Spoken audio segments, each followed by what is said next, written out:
I have now heard many clips of J.D. Vance talking about himself being funny, telling jokes, and humor in general without ever hearing anything funny from him.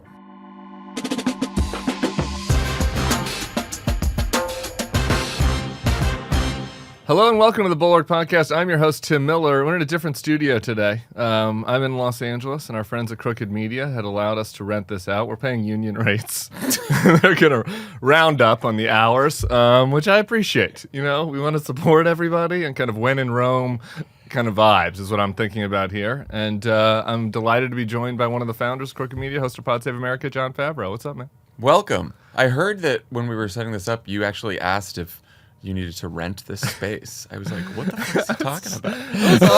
That's really nice of you, but like, you know, it's you. It's the we love. We're pals. I know, but you know, we just want to make sure that everybody's kind offer. Yeah, everybody's. We want equity. You know, it's important. Equity, not diversity, equity, and inclusion anymore. We're just the E. We're only doing the E now. We are taping this on Tuesday afternoon. I should say. I usually tape in the mornings. So by the time this actually comes out, who the hell knows, right? I mean, Donald Trump might have actually taken down his pants and shit on someone like in person instead of just in AI. And if so, I'll get to that on the Thursday show. So we're just going to try to do the best we have with the information on the table now. You run into this on your show from time to time. All the time, especially since we record at 3 on Mondays and Thursdays. Yeah, it's brutal. So we always have news. Lots happening. I want to start with you, since you actually won some campaigns and made it into the White House, which I never have, so I don't really know what it looks like in there. We're bulldozing the East Wing now. We sure are. It's just going straight to the ground. Trump said he was going to add a new, it was like, at first it was like, we're going to add a new space. It's a ballroom. A ballroom to host foreign dignitaries. It's not like in my head I'm imagining like, kind of a new room, right? You know, something that you can add or maybe rearranging a little bit. But no, it seems like they're like tearing down the East Wing and building up a new gilded monstrosity. Yeah, I didn't understand that either, because it's like I could see adding a ballroom. I couldn't. You don't need a ballroom. Yeah. You have state dinners at the White House all the time. Those are like the biggest events. And where would they be? They'd be in the East Wing. Yeah. There's a large room in the East Wing where the president can do press conferences, hold big events. And then when it's a really big event, like sometimes for a state dinner, you hold it outside and you tent it. Right. And you have heaters if it's in the winter, and it's no problem. Yeah. There's no reason to have a ballroom. Not an urgent matter. No. So what else is in? Like, walk us through the East Wing. Like, I don't know. I'm seeing the images of the people's mouths just being torn to shreds. East Wing is where the First Lady's office is. It's where the social office is. So nothing happening there in the White House. It's not there. Crucially, it's where a lot of the tours go too, because you can get a West Wing tour, but you can also get an East Wing tour because that's more of the history of the White House, and you see portraits of other presidents and first ladies and China and all that kind of stuff. Yeah. So it's just very historic, the East Wing.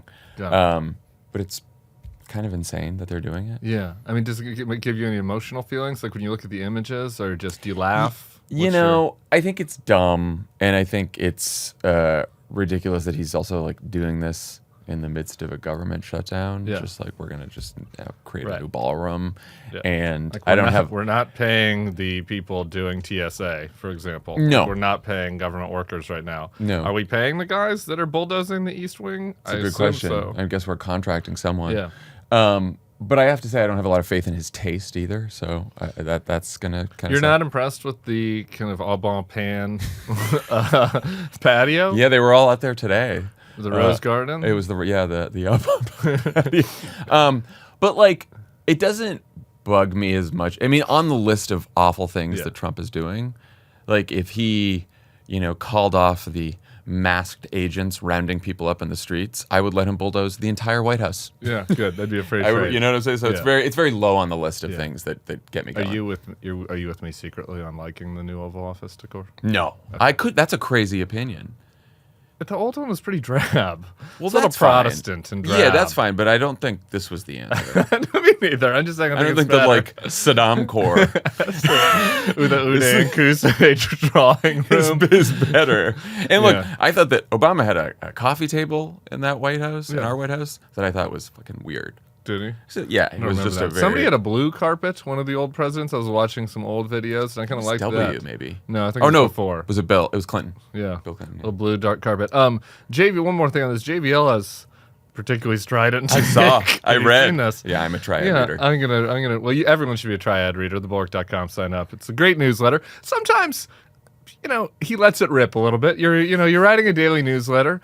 A lot of A+ takes, some A- ones, and then you get into some weird territory. Maybe people like this. The stated policy of every Democrat seeking the presidency should be that the first thing they will do is demolish the Trump ballroom and restore the East Wing of the White House to their pre-Trump state.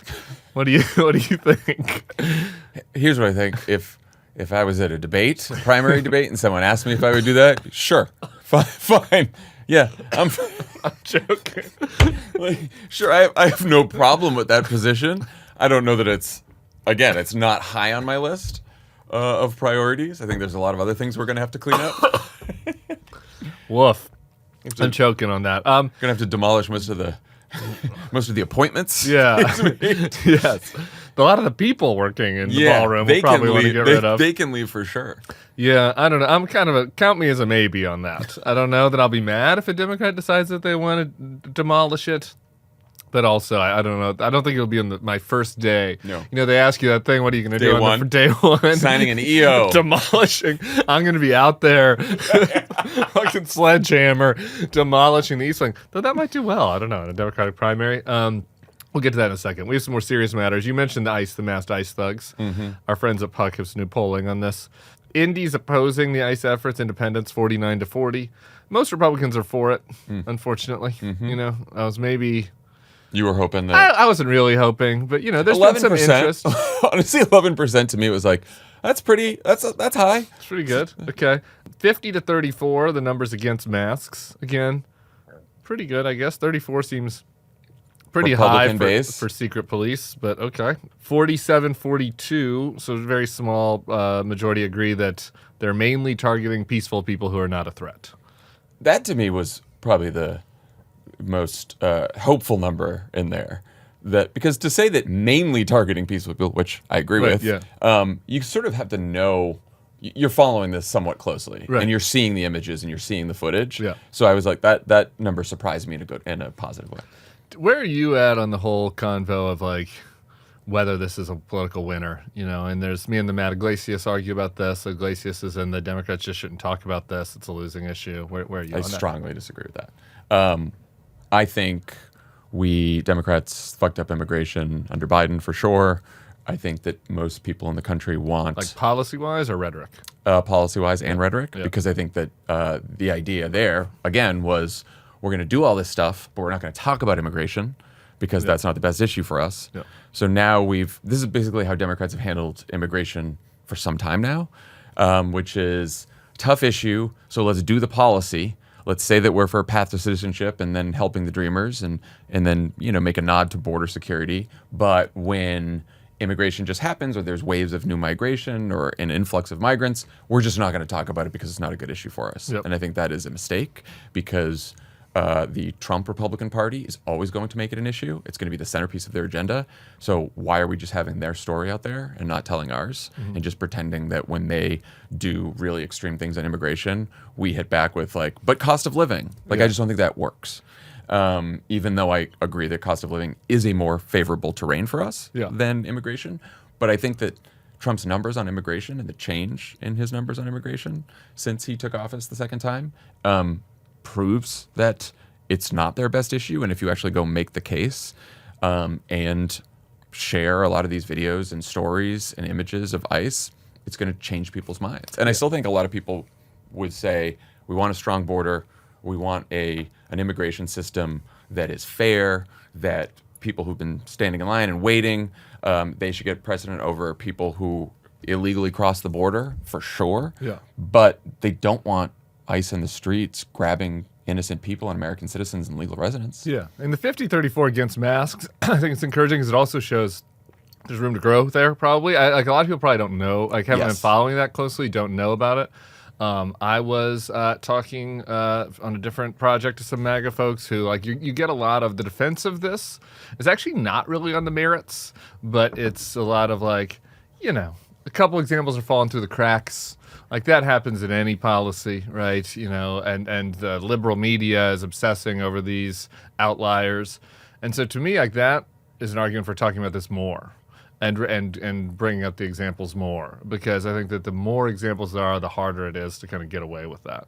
I also find that, I mean, I've been angry about this for months now, and I know you have, and you interviewed George Redis, U.S. citizen who was detained for 3 days for no reason. Both of us were madder than he was. I mean, which was also incredible to me. Just like the grace that he has. And then I talked about it too and shared the story. And just the reaction from people who are like, I can't believe this is happening. I didn't know this. And these are people who, pay attention to you and me and all the content we do, which means they're political junkies. They're engaged. They're engaged. And so just the number of people out there who probably don't realize this, I think there's huge room to persuade people on this. Yeah, we got to get George on, like, Theo Von's show or something. You know what I mean? Like one of those types of things. You mentioned this about how angry you are. I've talked about this a lot, about what the origins are, like why, like, people might expect on the surface, like, that the thing that I would get the most upset would be about gay stuff or whatever. You know what I mean? Like something, and like I'm not an immigrant. My families aren't immigrants, but it was very core to kind of why, it's just so weird now, but like why I was attracted to Republicans in the first place, like the kind of, shining city on the hill element of this is like part of my pride of being an American. What is it that, like, why are you so in your feelings on this? I feel like we're, like, extremely aligned. Yeah. It's a good question. I mean, look, Barack Obama in that 2004 convention speech, that I didn't work on because I didn't know him yet. One of the riffs at the beginning is one of the promises of this country is that you can walk down the street without being harassed by the government, or you don't get a knock on the door in the middle of the night. I mean, these are like basic foundational freedoms in this country, and it is genuinely scary that there are federal agents on the streets now who will grab people, and your citizenship won't help you. Carrying an ID doesn't necessarily help you. Your fucking passport may not help you, because they're now saying that, like, they don't believe people who show them their passport. They have to go, like, run the social security number after they detain you for 5 hours. It's legitimately terrifying. And I'm like, if we can't expect that our government won't wrongfully detain us and potentially physically assault us and take us away from our families without being able to call a lawyer, or being able to, like, call our families, what else is the country for? What else is the government for? That's like the most basic freedoms.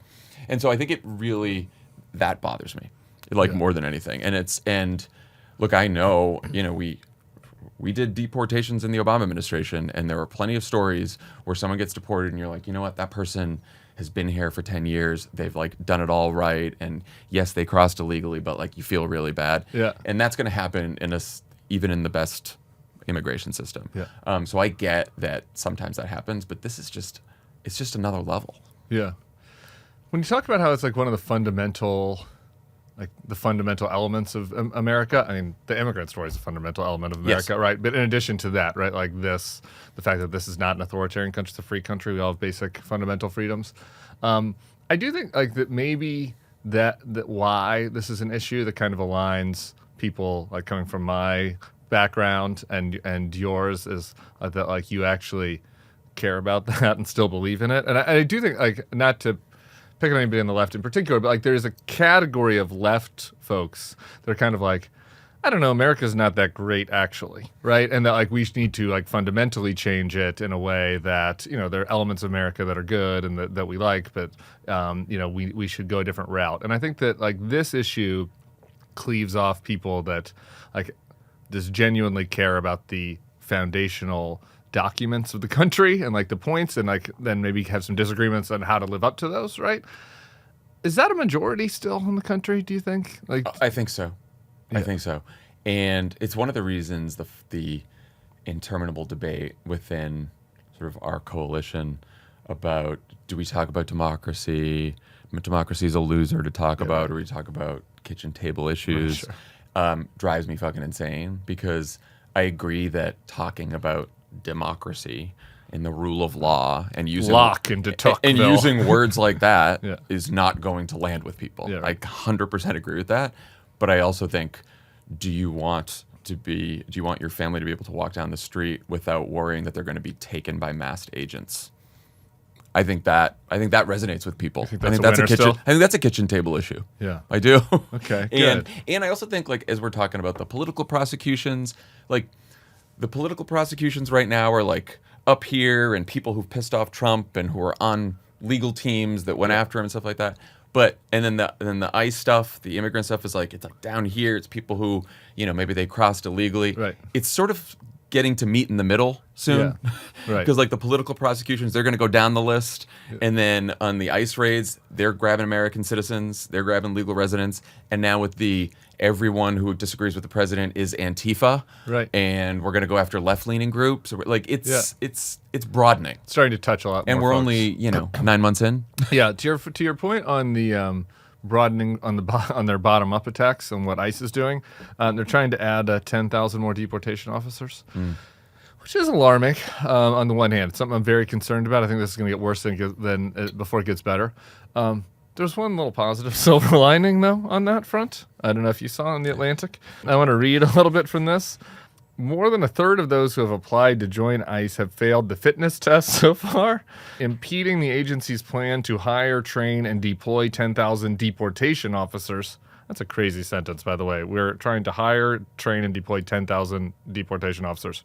But that plan is getting impeded by the fact that recruits are not able to do 15 push-ups, 32 sit-ups, and run 1.5 miles in 14 minutes. So I'm just curious what you think about the fatties who are not able to get into ICE, they want to rough up some Mexicans, but they're not able to do the 14 push-ups. Yeah, like if you looked at all the pictures of the people who were in the Nazi group chat, yep, those would be the kind of people who apply to ICE and probably couldn't swing. Yeah, it. 32 sit-ups. They might not be able to do that in the full 14 minutes. And that's if you're doing one sit-up per 30 seconds, that's going to take up the whole time. Look, I ran track in high school for 3 seasons and 4 years, and I was not the fastest. What was your mile time? My mile time was like 5:45 okay. at the best, which is like middle of the pack. It's fine. It's all right, fine. well, you've gotten older, so but let's like call it 14. Let's call it 6 minutes now. You've gotten older. So you've got 8 minutes. That's what I'm saying. To do 15 push-ups and 32 sit-ups right now. Let's do it. Let's see. Can we? I can definitely do the push-ups. Starting. I can definitely do the push-ups. Here's the thing. My first reaction when I read that was that, oh shit, they're just going to lower the standards. They're just going to get rid of the fitness standards at some point, because they just want the thugs. They want anyone. And especially want people who want to rough people up. And the standards will be lower. It was always the concern about ICE. The Guard, the military, they all have much higher standards anyway. Yeah. And ICE's standards are lower. Yeah. And when you try to, lower than most local police forces as well. Yeah. So when you lower the standards because you want a lot more people, you're going to get a lot of unqualified people in, and their physical fitness to me is the least of my concerns. It is the least of my concerns, but it does paint a mental picture of the type of person that's coming. And at this point, you're like, you're watching the videos of the masked agents, like, harassing the old guy with the weed whacker outside of IHOP, and you're like, I want to be one of those guys. Okay. And so you're driving the type of person who's into that, who's a little sadistic. And then they're also the type of person that can't do 32 sit-ups. It tracks. And so, like, you're picturing that person and you're thinking, man, 10,000 of those guys can cause a lot of damage because they've got a lot of bitterness inside them. Yeah. And you know what? They're not going to have to chase people down because they have guns. Right. Well, there was the one video, you saw the Chicago one of the ICE people chasing the guy around the plaza. I did see that. We'll put that up on the YouTube right now because that's fun to watch. Okay, do you think Dean Cain made it? Could we FOIA for that to see if Dean was able to do it? That was a tough video. Did you see the video of Dean Oh Cain? my God, yeah. I tried so hard. I literally started Googling New Orleans, like, dog training centers, and I was going to go tape a video of myself doing the Dean Cain, like, where he's, like, can barely crawl through the tunnel. But I couldn't find any place to do it. It's weird that he was doing that knowing that there were cameras on him, and he didn't even Yeah. try. He barely made it through that course in 14 minutes. I don't know. Maybe Dean will make it. We'll see. I'll ask the Piers Morgan producers to follow up with him on that, see if he made it. I want to do some pardon news with you. A couple pardon news items. On the first one of the January 6 rioters that was pardoned, he was arrested over the weekend for threatening to kill House Minority Leader Hakeem Jeffries. Court documents said that Christopher Moynihan was arrested after saying in text messages that he planned to eliminate Jeffries when he was at an event in New York City on Monday. So I'm glad they got ahead of that. Thoughts? He also said in a text message, "This terrorist cannot live." Who's been calling Democrats terrorists? The Republican leaders, the White House, Republican Speaker of the House. Republican Speaker of the House, Hamas terrorists, Antifa terrorists. It's been like this for now several weeks, since Charlie Kirk's assassination. Yep. They've just been calling Democrats terrorists. And are we surprised that the guy that Trump pardoned, who was convicted of, entering the Capitol building and threatening? Apparently this was a guy who was on the floor of the Senate when during the 2020 certification, and was opening the desks in the Senate, saying there's got to be something in here we can use against these assholes. So wanted to cause harm to politicians, and then Trump said, "No, that's okay. You're free," and now he wants to kill a Democrat. That same man that pardoned him, and all the people who are allied with him, call Democrats terrorists. So that's where we are. Yeah, I don't like the whole discourse around, like, we've got to tone down the rhetoric so we don't have assassinations like that much anyway. And I think everybody should be more responsible in their rhetoric. Like the idea that after the Charlie Kirk assassination, Chuck Schumer called Donald Trump a fascist, and that's why this guy killed Charlie Kirk. It's just like, This guy was like playing video games and he was mad about trans stuff. And it's like, this guy was not watching like Face the Nation and was unhappy with the Democrats' rhetoric, right? So sometimes like that connection is kind of tenuous, right? But not so much in this case. Yeah, not in this case. And, and it's particularly the true when coming out of the No Kings protests, right? Where like you had, thank God we didn't have any violence, like thank God. But like you have gathering places, you have a point where people are going to be, and you have leaders like essentially putting a target on their back. Like it is totally irresponsible, and it's coming from the same people who are like, anytime you call Stephen Miller a fascist, like that means that the government should be able to go after you. And it's double speak, but it's also alarming. Yeah, I think that they have broadened the aperture on what constitutes inciting violence, what speech constitutes inciting violence, to be like you can't call them authoritarian anymore. Yeah. Like I saw them go back and forth on this on Fox the other day, and they're like, well, if Donald Trump's an authoritarian, why shouldn't people try to resist him with violence? And it's like easy. I think it's an authoritarian regime that we have to take down nonviolently. Yeah, protest. And oppose nonviolently. That's just, I think that's protest. That's happened throughout history. Yeah, like authoritarian does not mean or excuse violence against the regime. Yeah. Some other examples of Jan 6ers that have gotten pardoned. There's at least like double digits. Another guy got out and began soliciting a minor. Multiple people have done burglaries. Others have gotten arrested for past violent crimes, carrying a weapon. Feels like they let loose some people that are violent criminals from the law and order regime. And again, they is the president of the United States. Yeah, personally did it, even over the objections of people who were like, "Do you really want to pardon and commute all of them, all the sentences, including the vice president?" Yeah, and like, what about the ones who like really beat the shit out of cops? Yeah, in like a really violent way. Yeah, sure, let's do it. And when Trump talks about it. Among Democrats, it's like, oh, some judge had someone serve their sentence and then didn't keep them in jail. Right. And they get blamed for that, right? And this is just like so much more direct. Yeah. And it's also, this is like, the hypocrisy thing is like annoying to do after a while, but it's like, he doesn't care about crime. Right. He cares about crime when it affects him and his supporters and people he's close to. And he doesn't care about crime when it's committed places he doesn't have to see. He cares about it kind of aesthetically too. Yes. He He wants worries a about, clean city. Yeah, he wants a clean city. He wants the buildings to look beautiful. You know, he doesn't want people doing drugs in the street. Like he cares about that, not really about like the victims of crime. Which is a very authoritarian thing. I'm thinking about the Washington Post story over the weekend about Rubio and Bukele.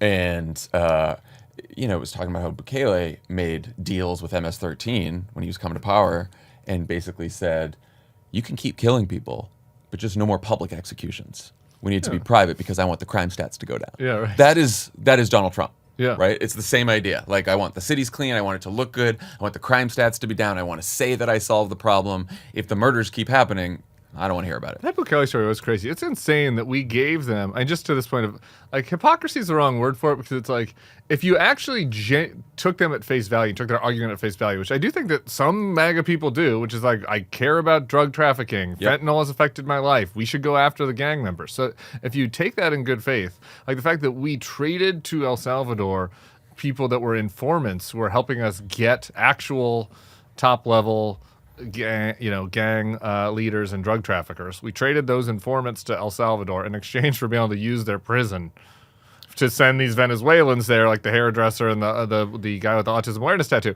And it's like, and now the prison we can't use anymore because they fucked that up so bad. So we essentially traded them MS-13 informants for nothing. And for what purpose, right? What was the purpose of sending them to the prison? It was for propaganda purposes. Right. And it was to send a message. Yeah. There was no reason to put them in that jail. Right. Could have put them anywhere else. Could have deported them. We had already Could have sent detained them back to Venezuela They were already where detained. they ended up. Yeah. Yeah, they were already detained, actually. So they it's weren't out on the streets. So we sent a bunch of people that were already detained to a meaner El Salvador gulag in exchange for giving them 9 informants to MS-13. Which hurt our efforts, law enforcement efforts, that started that were happening under the first Trump administration to go after MS-13 gang members in our country. I'm glad I got you riled up on that.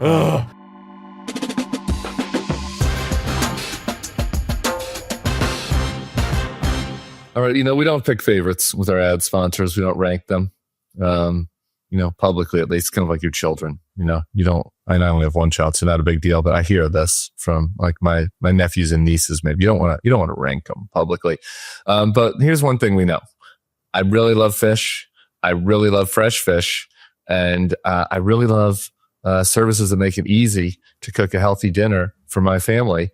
And you know who does all those things? Wild Alaskan. The Wild Alaskan is the best way to get wild-caught, perfectly portioned, nutrient-dense seafood delivered directly to your door.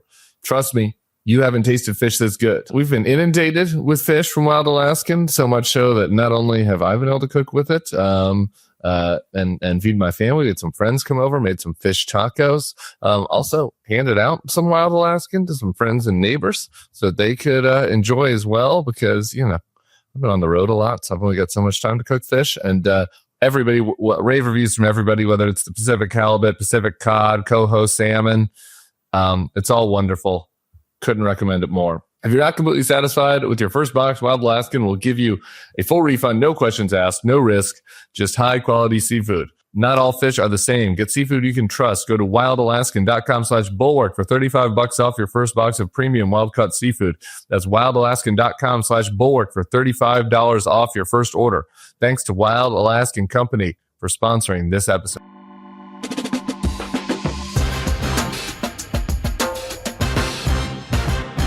One other piece of part news from TMZ. Donald Trump is considering commuting Diddy's sentence, Of course. as early as this week, according to a high-ranking White House official. The White House is denying, but TMZ says they stand by their story and their sourcing. Good for them. And so, who knows? The freak-offs could be back any minute now. Like, are we surprised No. by this? Trump also likes having, celebrity, especially like hip hop stars, like so he could be like, look at this rapper who's friends with me. He likes me. Yes. I got a black friend here. Yeah, the blacks love Diddy. Right. So it's a little bit of that, right? And he's got a history with him. He probably looked at what he was convicted of, right? Which is, it was basically prostitution across state lines. Yeah. That's all they could get him on, Yeah. even though there were these horrific videos of him beating the shit out of women. Yeah. It's just awful, awful stuff. And he's only, I think, like 2 or 3 months, 4 months maybe, into a 50-month sentence. Yeah.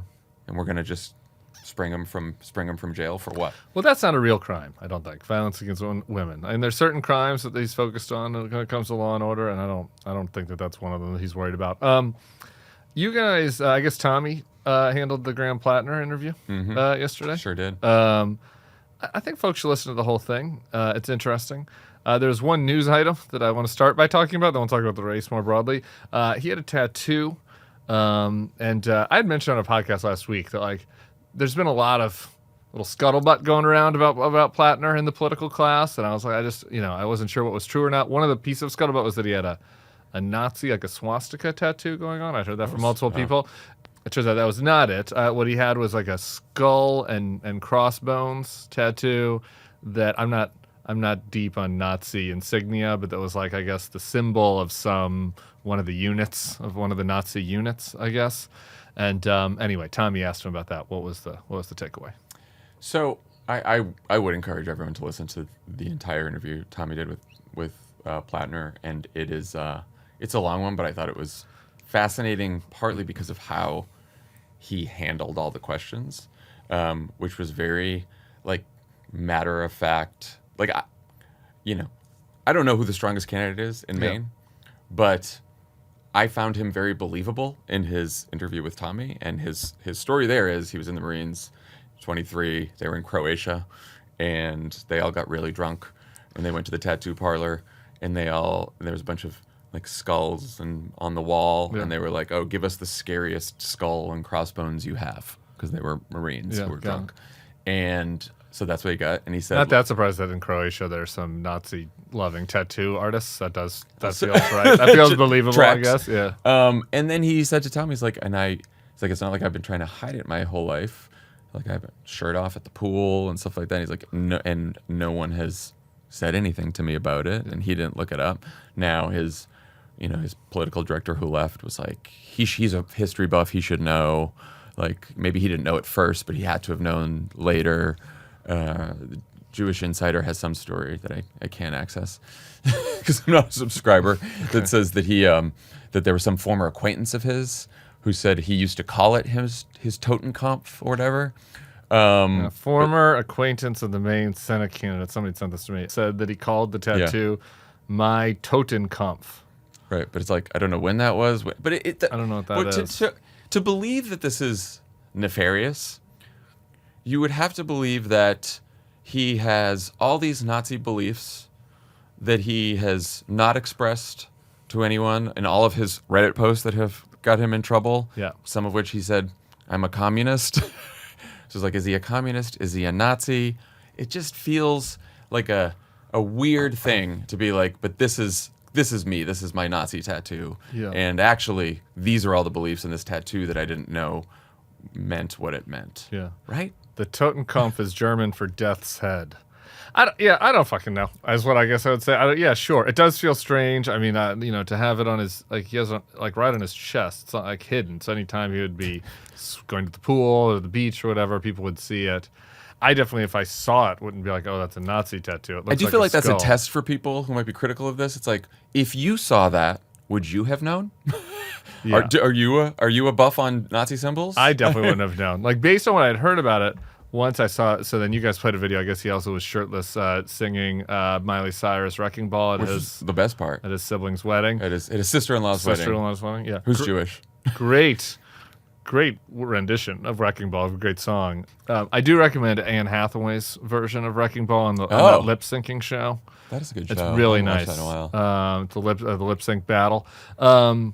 So he's singing the "Wrecking Ball" and the pictures there. And when I saw it, I was okay, based on what I'd heard, I expected that the skull would have a little swastika inside of it or something. But it's just the symbol of this. Not just. I mean, it is the symbol, I guess, of this Nazi military unit. I probably would have tattooed over it by now. I mean, for that reason, I guess. So I don't know. If I had known, I guess I don't know. I mean, I there's Turn it no into the universe. state of Maine. There's no universe where I'm getting a tattoo anyway. Me neither. I'm scared of needles. It's a great gift the Lord gave me. I hate getting my blood drawn. Yeah, it's like I've learned to live with needles, but I'm like, it seems unnecessary to get a whole bunch of them for a tattoo that it would be hard to remove too now. So like I'm all set with tattoos, so I can't really get inside of his head on that one. I think my broader issue with all of this is like, I very much want and think it is super important for normal people to run in politics. Yeah. I just do. And I think that part of the issue right now is we have very abnormal people in politics, obviously on the Republican side. Yeah. But I think Like self-selecting for deranged people, and I like think in the sociopathic Democratic people. side, a lot of like front of the classroom, call on me Strivers. teacher people. Yeah. And that's fine, place for them. But I think we just need people to run who are normal human beings. To get that, to be a normal human being, you're going to have plenty of faults. You're going to have made plenty of mistakes. You're going to have plenty of skeletons in your closet, particularly now that we're getting elder millennials running. Pretty soon it's going to be Gen Z running. Yeah. And these people, their whole life is on the internet. And I kind of thought that over the last year or so, we were past the like, you posted something that, or you have an association that's a problem, or you posted. I thought we were kind of past that. Yeah. In terms of like disqualifying people. Yeah. So it's like, I guess somewhat from a policy standpoint, but also kind of from a vibe standpoint and from like who his consultants are standpoint, has kind of aligned himself more with like the Bernie left populist wing. And so you see the types of people that are kind of in that wing online, like going full-throated defending them, that you could imagine, you know, if like Josh Shapiro had done a Reddit post where he had said something sexist about a woman, you would imagine that what they would be saying about that, and vice versa, right? And I don't even pick on that. And so like that is, I guess, my problem with that, or my concern about that, which is like, it does feel like people want to have it both ways. Where like if it's somebody that they like did something bad in the past, then it's like whatever, no big deal. But then if it's someone that is on the other faction within the party, then it's like, oh well, this is disqualifying now. yes, for sure. And where I am on this is my universal principle is if you have done or said something bad in the past and you show contrition, and you talk about why you did it, and you say, I've grown and I've done this, like, I am in favor. I am more likely to buy someone who has done it, apologized, and moved on. If you have no contrition, not a lot of people in the Hitler group chat were apologizing. No. A few were. A few were more apologetic than the Vice President of the United States talking about the Hitler group chat, who said it was all pearl clutching. Yeah. A few of them were like, I read these messages. Now, do I really believe them? I don't know them. Yeah. But at least on the Democratic side, let's say, whether it's a centrist, a leftist, whoever it may be, if you've done something and you want to apologize and you are like, I am just more inclined to cut that person a break. Steve Shaley is a consultant from Yeah, Florida. I like Steve. him a lot. Me too. Really smart. He was posting about this, and it was one of the rare interesting posts I saw about the Plattner race. A lot of bad posts out there on both sides of the Graham Plattner discussion. But he wrote this. He goes, there are two separate conversations happening. Number one is we should create the space to allow people to grow from youthful mistakes as a part of an effort to build a broader coalition. You and me and Steve Shaley agree on that. Many people agree on that. Like, the Democrats need to broaden their coalition and bring some people in who have some rougher edges, who can like hang with non-college voters who are not as attuned to the most recent woke speak, and who are not front of the classroom people, right? Like, I think that is really important, and I think that's important as a principle for Democratic candidates, no matter where they are ideologically. You agree? We can move on from point 100%. 1. Point 1, we all agree. Point 2 is there's a separate conversation. What do we need to do to win in Maine? Because that's really important. And that is where I get a little bit more iffy. And I'm not really falling on one side of this at this point or not, but it's like, man, I would be more into the idea of like, we should try a wild card candidate in Texas, because we've tried a bunch of stuff in Texas, or Florida, right? In Florida, try somebody down there. The Democrats want to nominate a Florida man, who's got some weird tattoos and has done some strange stuff with bath salts in the past, or wears jean shorts. I'm interested in that because the Democrats haven't won in Florida in a while, and it feels unlikely they're going to win anytime soon. And so it's like, why not try something new? In Maine, like, Kamala just won in Maine. And if the Democrats have any chance to get even to parity in the Senate, they have to win this race. So is it like a little bit of a risk in Maine, like that might be greater than in other states, or not? So what Steve said is absolutely right. In fact, I'm in the camp that like winning is the only thing that matters in this environment right now. Yeah, sure. I truly believe we are facing an authoritarian threat, and therefore, yes, we have to win. This is why you and I were on the Joe Biden should not be running again. Don't bring that up. Early. Sensitive topic. Right? And covered enough of that this week already on the pod. That was covered on yesterday's pod pretty thoroughly. You know, the Biden defenders, we were offered, it was like personal. It was this. Like, no, it's not. No. I think Joe Biden, like I said, he treated me well, my family well. I think it was really hard to do that. Yeah. But it is about winning because we are facing a real threat. Emergency. So that is the most important thing in Maine. So if Graham Plattner absolutely cannot win, and there's a lot of evidence of that, then fine. Yeah. Then like great candidate. I'm glad that we can, that people can grow and learn from their mistakes. But no, my contention is and I'll tell you how this whole thing started. Before Plattner, I was looking at Maine and be like, okay, we have to win Maine. Yeah. And then I was like, I hope that this governor runs. I didn't know that Janet Mills might run because she's a governor. She's won statewide twice. Yeah. So that's great. And then it's like, oh, well, do you know that she's 79? 77. 77. She does look great for 77. She does look, yeah. And she they're does different. It's not Biden. Yeah, it's not to Biden. beat a dead horse on Biden, but there are 77-year-olds and 77-year-olds, and we all age differently. By all accounts, every time I see it. So what show I was on recently, I was like, Mitt Romney, for example, he looks better than Russ Vought. Russ Vought is, I think, our age somehow. And I mean, he looks like he's on death's door. So, everyone ages differently. I will say I was like, interesting. Not a deal breaker for me, but that's a No data point. Yeah. And then, then she's saying, she has a quote about Susan Collins and is like, she's doing the best she can. And I really appreciate everything she's doing. And I was like, that's also not very helpful in an environment. And then she said she wants to preserve the filibuster, Janet Mills. And I'm like, okay, that's another one where, Ruben Gallego won Arizona, very tough state. John Ossoff, Raphael Warnock won Georgia, very tough state. None of them are talking about preserving the filibuster. So, and that's a pet peeve of mine, the filibuster. So I'm not glad we got to that because my last topic, I don't know if we'll have time to get to, is do John and Tim agree on everything now? Because I've been agreeing with you way too much lately. Now that you've become an abundance, maybe. Yeah, maybe we can disagree on the filibuster. Anyway, so I don't know if Janet Mills would be the strongest candidate against Susan Collins. If by June it seems like she will be, then I am happy to support Janet Mills. Yeah. I really am.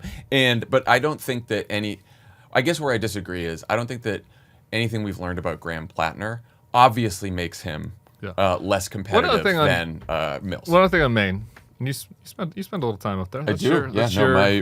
My in-laws live there full time now. Stomping grounds. Maine's weird and like has an independent senator and obviously in Collins. Jared Golden got a Democrat winning one of the only Trump districts. Yeah, with a Democrat now. And that's where I was hoping Jared was going to run for Senate. The other thing to think about is, as we have a long time to do this campaign, but maybe Maine is a place where you need a different type of candidate. And we were talking about this the other day, where it's like Susan Collins beat last time a pretty traditional style of Democrat. Very close. Sarah Gideon was the Democratic leader of the legislature, well known and very well funded, known as a cautious campaigner at the time. So people thought this is perfect. It's a Democrat who's just a little, more mainstream Democrat, moderate Democrat, and then loses by 9 points. Yeah. So that's a huge fail that I don't think the party's reckoned with. That our candidate in 2020, when Joe Biden won the national vote by 4.5 points and won the Electoral College in Maine, who was one of the best funded candidates, lost by 9 points, and it was just an establishment Dem in Maine. And Janet Mills now, she's won twice statewide.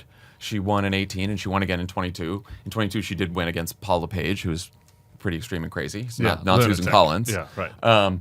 But she also has one of the lower approval ratings of any governor right now. And so like these are just like flashing warning signs to me where I'm like, I still think solid candidate, but I don't think she's like bulletproof here. I don't think Yeah. she's like like Roy Cooper in North Carolina, I think is probably an even stronger candidate because he left office like very well liked. Sure. And I think Janet Mills is sitting at like, 49, 50, 51% approval. And Roy's got some good old boy energy, which I like. Right. But so I don't like on that. I'm just saying I don't know, and I am very happy to like see how the race unfolds. Yeah. But I don't. I very much disagree with the fact that he is obviously the weaker candidate. This is super interesting just as a politics dork. I wish we weren't like doing a political science experiment with the state of our democracy on the line. It's kind of like, But I would love to run them both, see how it goes. But this is why, like, luckily we have till June. Yeah. For this. I mean, the idea that this is all coming out now and the primary's not till June, like, there's a lot of campaign left to run. While we're talking about this, we could do a whole podcast on this next topic, but I'm just kind of curious your top line results. Like, what fundamentally underlines all this is that the Democrats have to do better with working class people. Yes. And that's just like what it comes down to. And me, as like a former Republican and like a commentator now that doesn't have like a dog in the internal Democratic factional fights, really, I get to sort of observe it more as an anthropologist. Yeah. And it's like a lot of people are really certain what the right answer is, right? Like you have populist lefty types, like some of your favorites, who I'm thinking of, who wrote for the Bulwark recently, are sure that the answer is, we need kind of socialist left, populist left policies. And like that is the answer. It doesn't. All the other stuff doesn't matter. The cultural issues, and like we just need a populist leftist. They also have to be on the right side of Israel-Palestine, right? And as long as they're right on both of those, then we can do better with working class people. Then you have some, in one of the Iglesias camp, name checking him twice in this podcast, who are like, you have to do cultural right. Yeah. You have to do cultural right. You have to moderate on specific issues like energy, guns, trans. That argument. Some people kind of argue that it's more about vibes, and having the types of candidates that are more able to sort of mix it up and go into those communities and like give off the aesthetic, a working class aesthetic. Do you have a take on that? Like what, and or any thoughts? I think it's very dependent on the region, the state, the district, the candidate, the race. Like I don't think there is one obvious formula. And I think that is evidenced by the fact that you have Democrats of all different stripes and backgrounds and beliefs winning all across the country in different places. I think you have Democrats losing in lots of places across the country. I'm thinking about the House right now. Okay. That's the only thing because we've had a lot of experiments. If we're talking about political science experiments, we've had it in the House. Yeah. Less so in other places. Yeah. And some of them have not moderated on social and cultural issues at all. They've just not focused on them as much, and they are moderate Democrats. Some are more. So you don't see a lot of like DSA types winning outside of cities no. or deep blue areas for sure. But you see candidates who emphasize more. I would say populism, not just in the we need Medicare for all, but populism in the like. Running hard against corporate malfeasance or, corporations taking advantage of people. We need the right to repair and like that kind of stuff. Yeah. And I actually think that is, if you look at polling, that stance, let's call it like the Lena Khan stance, that is more popular with voters and especially working class voters than the type of populism that is like, let's just tax the rich a lot and spend it on government programs, which is something I like. But I realize that a lot of people in swingier districts might not care about that as much as they care about holding corporations accountable. I'm not unsatisfied by that answer, so we're going to have to do a little more. Sure. I just think that the Democratic brand is so broken in blue and red and purple states that like there actually is a table stakes part of this that you have to be separate from them and separate from the Democratic establishment, the party brand, and you have to be opposed to them in tangible ways. That's where people get in trouble. Yeah, to get people to listen to you.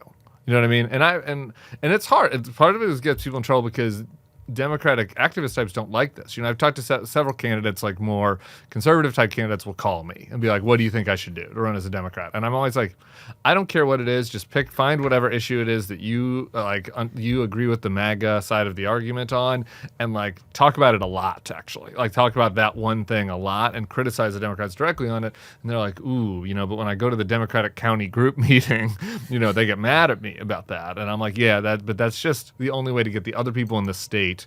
I'm talking, again, not about Maine. I'm talking about like red states, like winning back in Florida again, for example. Like this is what you'd have to do. And people don't want to do that. And maybe you can do it from the left too. I'm open to the fact that it's possible to do it from like a populist, anti-corporate left. I think that's probably less effective in red states, but that's worth a try, I guess. You know, it's kind of what Dan Osborne was trying to do a little bit in Nebraska, for example. Yeah. I think that's worth a try. But I don't know. I think it has to be tangible separation from the party to have a chance. I think you can do a running against the establishment, the Democratic establishment in Washington. And now the problem is when you scratch the surface of that and then dig in a little bit, like, oh, so what has the establishment done? Yeah. They'll be like, lose. Yeah, right. They don't fight hard enough. Well, we need a fightier fighter. It's like, I agree, we need fightier fighters. I don't think that's like enough, though, to win over people that voted for Donald Trump and Matt Gaetz or whatever. Well, look, the honest challenge here is, even when you look back at Biden's 4 years, right? If you take the age thing out of it, and you say, okay, well, everyone was pissed about inflation. So what did he do wrong? What should he have done differently to help fight inflation? And I haven't heard a lot of answers on that. Yeah. From anyone. I forget who it was. There was one person that kind of surprised me. I'm annoyed I don't forget who it was. One person did say maybe we went a little bit too hot on the second stimulus. Yeah, there's a little bit of that, but it's like a little too hot. Yeah, it's okay. We had a couple $100 billion left, and then we would have Kamala Harris or Joe Biden as president. Right. But anyway, so I think you just got to be honest. If you're a candidate, you just got to be honest about what you believe, and honest about like where you think the party is fucking up and where you think it's not, and what do you think the establishment's done wrong, and you should have a whole story about it that just actually comes from you and doesn't come from like whatever is going to poll well. But I do think that most voters, especially people in red states, appreciate that, and I think starting by being like, the National Democratic Party is not outside of the 2028 context, just broader. Like you mentioned Rubin earlier. Is there anybody that you're like, they're doing a good job with navigating that line, just like being candid, talking about things they believe in, you know, being honest about the ways in which the Democrats have fallen down. For 2028? No, I meant even broader, because I knew what your answer was, 2028, and I don't want to depress people towards the end of the podcast. I just mean like in general. Like it just is a model of like how to do this, how to talk about this stuff better. Yeah, it is funny because I go to the House because I feel like by the time these candidates get statewide and then get national, it just they all start doing the cautious thing. Yeah. But I interviewed Jake Auchincloss recently here, and I thought he was like really thoughtful. I think Sarah McBride is one of the more like thoughtful, strategic, pragmatic Democrats. Yeah. Who also is like, I don't know. I mean, it's funny that a lot of the people I like, unsurprisingly, are like they around my age, around our age, and like grew up in the Obama era, so they have very Obama-like politics, even in like different iterations. Sure. Sarah's like that, Jake's like that, and so those people I appreciate, but like. Not Rubin. I gave you a T for Rubin. Like I think he's been pretty good. Like their thing, I'm not saying like Rubin 2028. I just mean like just because you mentioned him. I just meant as long as you're learning from people who's like he's pretty blunt now. Like when he's talking, I like him a lot. I think Ossoff's been doing great. Good, strong anti-corruption message. Just waiting for him to accept my invitation to come on the pod. I'm just like honestly, I'm like outside his house shouting in the window, John. Mr. Senator Ossoff, come to New Orleans. He came here. Tommy interviewed him, and we realized we hadn't talked to him since like 2017 when the podcast first started. Yeah. Warnock too is also. I really like Warnock. Yeah, Warnock's great. It's always good to have a pastor. Okay, we're running out of time, but we're getting kind of down about the Democratic future. There, it was sort of a lukewarm answer, I think. I would say when I asked you who's doing it well. Like I said, it's important to just be honest. It is important to be candid. And the MAGA future, though. I don't know. JD, in addition, sometimes I worry that, like, I find him so loathsome and unappealing that, like, maybe I'm not seeing things clearly. Sometimes I'm worried I'm not assessing him clearly because I just find him unappealing in every possible regard. Another place where we strongly agree. strong agree with there. But I think I might be right about this. So anyway, he was speaking at Camp Pendleton. This was the speech where they shot off some cannons to welcome him, and they almost took out one of his Secret Service detail by accident, even though Gavin Newsom warned them not to do that. Shrapnel flying down on our highways here. But he in the speech he was trying to. Let's just watch. And I realized that over my 4 years in the United States Marine Corps, I probably learned about 100 jokes about United States Marines. And every single one of them, Marines, would mean the end of my political career if I told it up here today. I sent a few of them last night to my communication staff, and I said, can I tell this one? And they said, please no, sir. Please, please do not tell that one. Oh, that is good. One sure sign that someone is not that funny is that they talk about humor more than they actually tell funny jokes. Yeah, employ it. And I have now heard many clips of J.D. Vance talking about himself being funny, telling jokes, and humor in general without ever hearing anything funny from him. He's been on the Katie Miller podcast, now the in-house podcast for the White House, talking about how Marco Rubio is a big jokester. Everyone just can't stop laughing at Marco Rubio, and then he told some story that Marco Rubio told with a joke that didn't even make sense. It was really long. It's just terrible joke. He's talked about him joking around with his friends in a group chat, and he's just painfully unfunny. How'd you like my Tucker Carlson laugh there? I didn't know it was Tucker Carlson. I was trying to do Tucker. He's also, if you notice, he's telling Sir stories now. So, he's trying to do it all. He's doing Sir stories. And I don't know. Say what you want about Trump. A couple people on the Bulwark Reddit got mad at me the other week when I said this. But, Trump doesn't really make me laugh that much because I hate him so much. But objectively, he's funny sometimes. Of course he's funny. And he's I don't even know why that's like the controversial. I know, it bugs people when you say that. But he was up there speaking to the troops. It was inappropriate a lot of times. It was gross. It was like, I can't believe this is our country. Scary a little bit at times. So he's getting the troops to, shout for his authoritarian desires. And yet, some of the jokes make you chuckle. Gross, scary people can be funny. Yeah, right.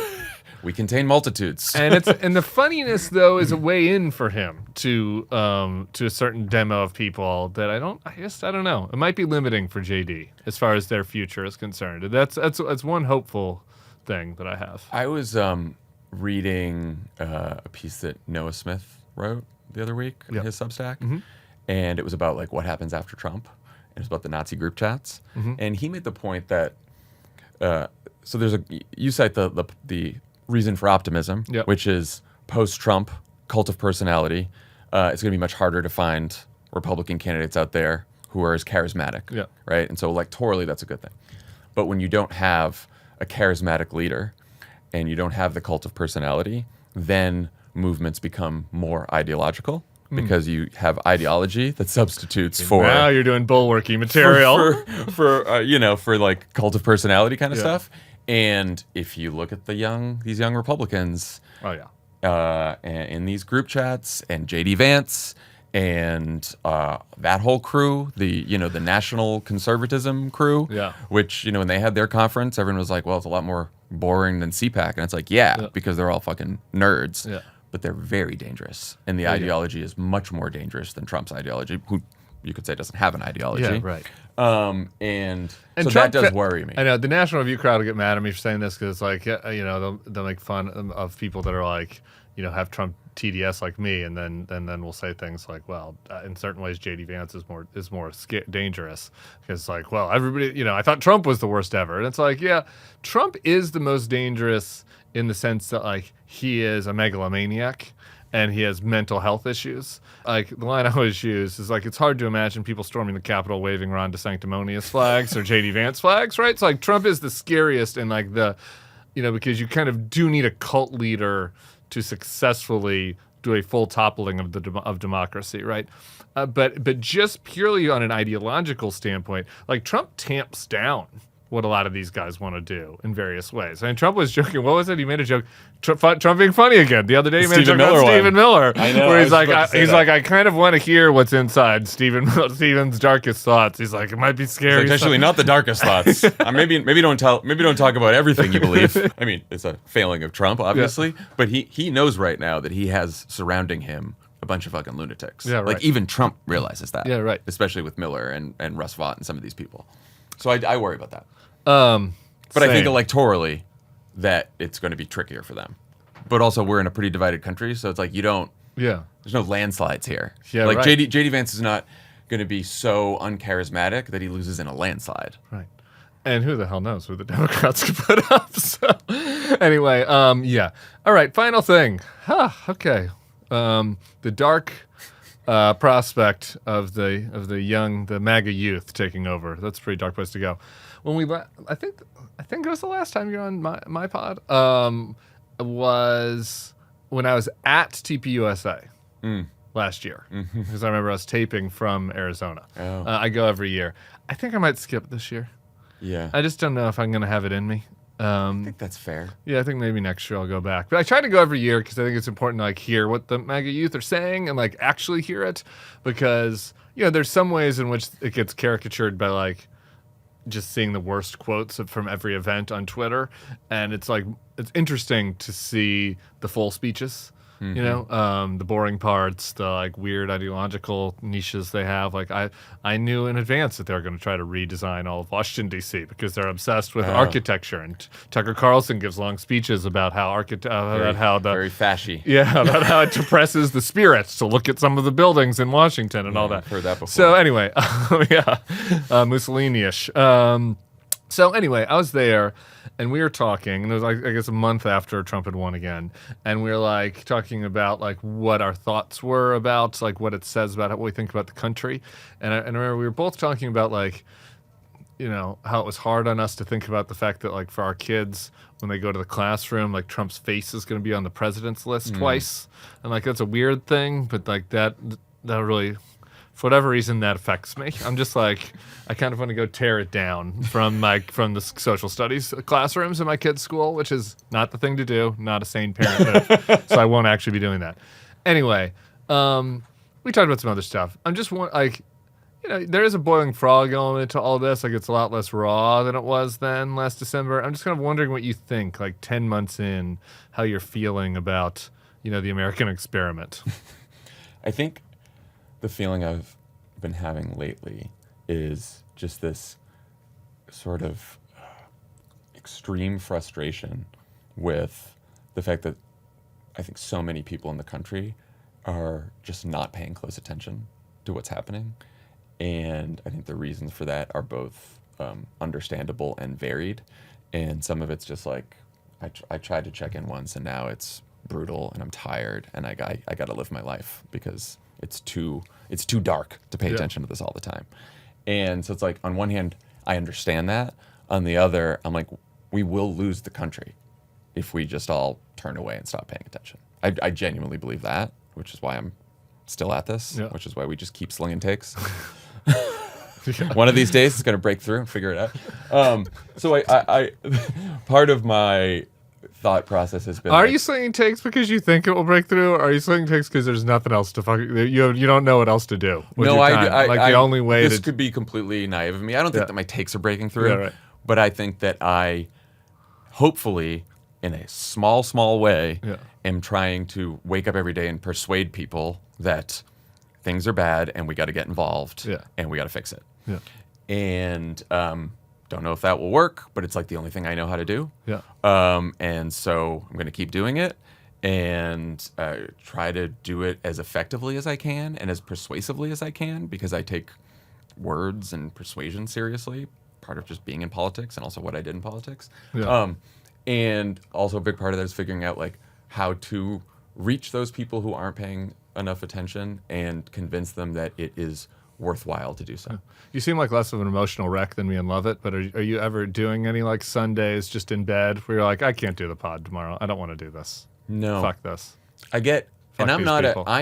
anyone can tell you, I am not an angry person. Yeah. I don't show a lot of anger, but internally, if I'm like by myself, it's anger that in the rage that fuels me more so than I'm so sad and doomer and everything's going to hell. I'm just like, I can't fucking believe we're losing to these people. Yeah.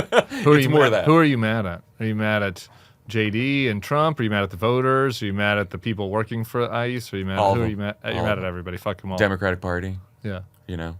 Who- And so, the most firing hot rage is for. I mean, what we went through in 2024, that would be up there. That would be up there. And I'm also I was just talking about how angry I am, but I'm also like a very empathetic person, and I try to be as empathetic as possible with everyone. So I get mad at them, and then I put myself in their shoes, whether it's Democrats, whether it's voters, and I'm like, okay, I can see why they got to this. You're not getting in stance. Stephen Miller's shoes, though. No, I'm not. No, there's some people's. Tiny shoes. I Those pretty little much devil- I those get little where he's devil- coming the from. pointy devil shoes. No, it's like, you know what? I feel like I got it. I Yeah. got where you're coming from, and I know where that. Sorry, I get where he's coming from. It's not a good place. No. Even Trump knows. No, he just is. He had a tough experience in Santa Monica in high school. Bully, Luis, or whoever he was. Yeah, told his friend he wasn't gonna be friends with him anymore because he's Latino. Yeah. I started screaming about janitors not picking up trash. I get it. All right, Favs. I appreciate it. I appreciate you slinging takes with me anytime. This is fun. Everybody else, hope you enjoyed that. Right here at the Crooked Media Studio. What's happening here? What's know the what? art? You know what? You know who you need to ask? Who Love it. Yeah. Because you know who doesn't like that? You. Me, Tommy, Great. Jane. All right. Next Goes. time, next time, love it's on the pod. Most of the staff. First question is artistic aesthetic. Do you think this depresses the spirit? A Crooked Con. Everybody go to Crooked Con, by the way, get your tickets. I'm going to bulldoze this. You're going to get your tickets, okay? You're going to get your tickets for Crooked Con, and Jon Favreau's going to come out and do a Tucker Carlson-esque speech about how there's certain types of art that depresses the spirit. And it's the shit that love it Small put in my studio office. in Crooked. All right, everybody, come back. We'll see y'all tomorrow for another edition of the Bulwark Podcast. Peace.